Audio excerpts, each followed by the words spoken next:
Hey y'all, happy Sunday. This is Jenny at Valley Cryo. I thought we could talk about something kind of fun today. Oh, kind of fun. Menopause is not very much fun, but we're going to talk about how we can have fun in menopause and fix our lives. So part of this is we're going to be talking about sex. Everybody likes to talk about sex. Think about sex. We want to have sex. We want to feel good. As we get older, it's harder to have good sex and feel good and all the good stuff. And it's because our hormones are declining and going to hell in a hay basket. Anyhow, and for maybe different reasons too.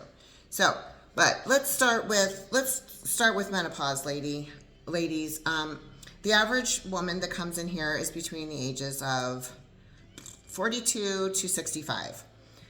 The presentation is a lot the same. They come in, they're having problems sleeping. Their hair is thinning, it's falling out, their skin feels dry, their brain's not working, brain fog. They've got frozen shoulder, estrogen. Right, they go to the orthopedic and get all kinds of shots and stuff. If we just get them estrogen, everything would be better. Not all the time, but a lot, trust me. All right, so we got that going on. We can't build muscle anymore. Our bellies are getting big and fat. And oh my gosh, what else? So they end up at their PCP with all these complaints. Probably in the chart somewhere it says that they're a whiny woman, and they get put on an SSRI, Prozac, Wellbutrin, maybe a benzo of some sort, maybe some Klonopin, Ativan, or throw some Ambien in there to help them sleep at night. But when actually, if we given them progesterone, it would have just solved the whole problem. Okay, so PCPs don't understand hormones. We can't expect them to. They weren't taught that in school. Actually, OBGYNs weren't really taught hormones either, believe it or not. Mary Claire Haver is very transparent in telling people, she's a world-renowned OBGYN, that they were given 1 to 3 hours of menopausal training in school. So don't rely on an OBGYN to give you hormonal menopausal care. So what happens when we are in menopause? Perimenopause starts around 38. That means our progesterone starts decline first. Estrogen kind of follows up and down until we go through menopause. Then it's in our testosterone. People say it hangs in there the longest. That is not necessarily true for everyone, okay? I've seen 73-year-old women who have pretty freaking awesome free testosterone levels. However, I believe that's because they grew up in a different era, free of the endocrine disruptors, the chemicals, the plastics, the forever junky shit that's going on in our world, right? So they grew up in the 30s, 40s, and 50s, and their hormones didn't suffer like ours today.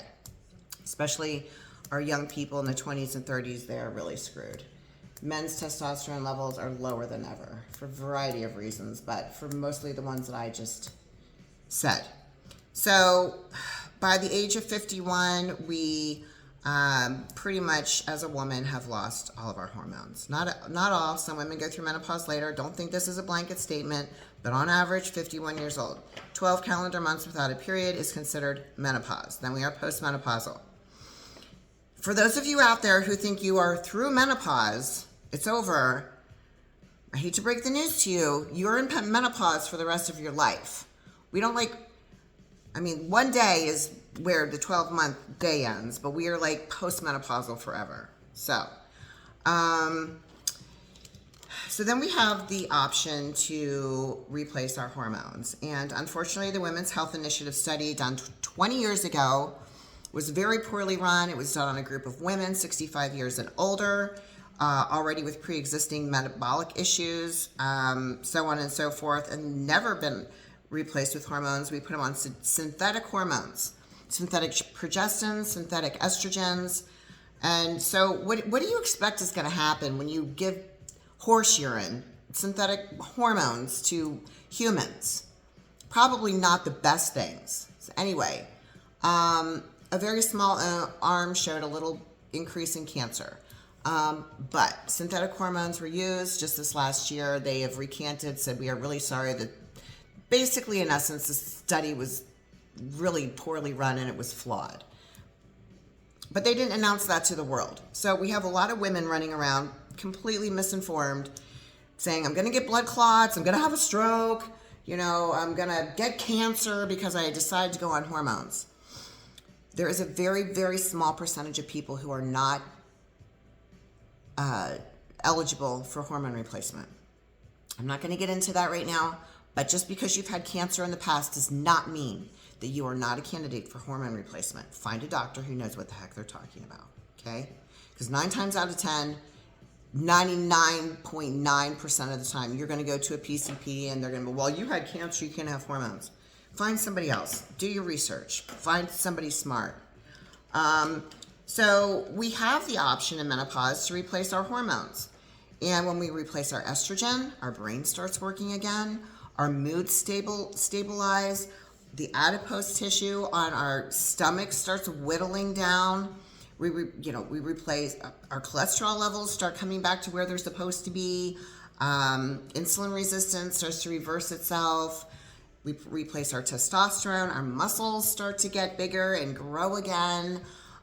We have our drive back. Testosterone is known as the GSD hormone. Get shit done. Testosterone, you get your level in, ladies, and you're like, yes. Like you want to go out and run that race. You want to pick up that broom again and sweep your house. You want to get into bed and do fun stuff. We don't have to die when we hit menopause. Life is not over. We don't have to close shop up and somehow drag ourselves through life until whenever we die, right? Because we don't have hormones. So ladies, know that it's an option for you to replace your hormones. And I'm going to say this one time, and I will die on this hill. Even if you're going to somebody who is replacing your hormones and you still feel like hot garbage, you probably are not being treated appropriately. Do some research, send me your labs. It happens every day. People come in, they're paying cash out the butt to these hormone people, and they're like, oh, I feel like crap. A woman the other day, she's testosterone replacement for 2 years at this really bougie clinic 2 hours away. It's incredible how much money she pays. Oh yeah, she's having her testosterone replaced, and she still feels like crap. She's got no libido. She can't put any muscle on. So she pulls up her labs, and I looked at them. Her free testosterone level was a 10. Total was a 10. Her free was a 0.4. 0.4. For those of you who have no reference range or don't know what that means, most women in menopause are going to feel good with a total testosterone level 50 to 100. I see some women need more. Depending on what they ran when they were younger, some women had very high testosterone levels when they were younger. So they're going to feel better if it's higher. Not everybody's going to be an OSFA, one size fits all. Anyway, back to this woman. She had no testosterone in her body. So she's paying $6,000 a year to this group of people who are replacing her testosterone. So don't think because you're paying a lot of money that you're getting replaced appropriately. Question everything. If you want to send me your labs, feel free to. Email them to me. People email me their labs. I don't even know them. A friend of a friend told me to send, well, look, right. Sometimes I end up coaching with them. Sometimes I don't, but I always will give thoughtful feedback. I will always do that for you. Men, same goes for you. Don't think that you are not a candidate to replace your hormones. Obviously, testosterone. People think men replacing their testosterone, they get a bad rap. It's like, oh, they're on TRT. Well, good for them. I mean, at least they took the initiative and replaced what they lost. So let's not confuse that, people, with taking steroids, right? Yes, testosterone is a steroid hormone. However, if you're replacing it to an optimal level, not super physiologic level, you are just optimizing your hormones. We're not going to jack you up on testosterone, to make you look like a bodybuilder. That's not our goal, right? So men that are replacing their testosterone, their brains are going to start working again. Their visceral fat's going to start whittling down. They're going to get their drive back sexually, mentally, work-wise. Life is just going to become more bright and shiny, right? So hormone replacement for women, for men, I'm very passionate about it. Not everybody is going to be a candidate. Most people are. So look into it. You don't have to feel like crap. We don't have to, starve ourselves in menopause. We don't have to work harder, keep doing all the crazy HIIT classes and get fatter and feel like shit. It doesn't have to be that way.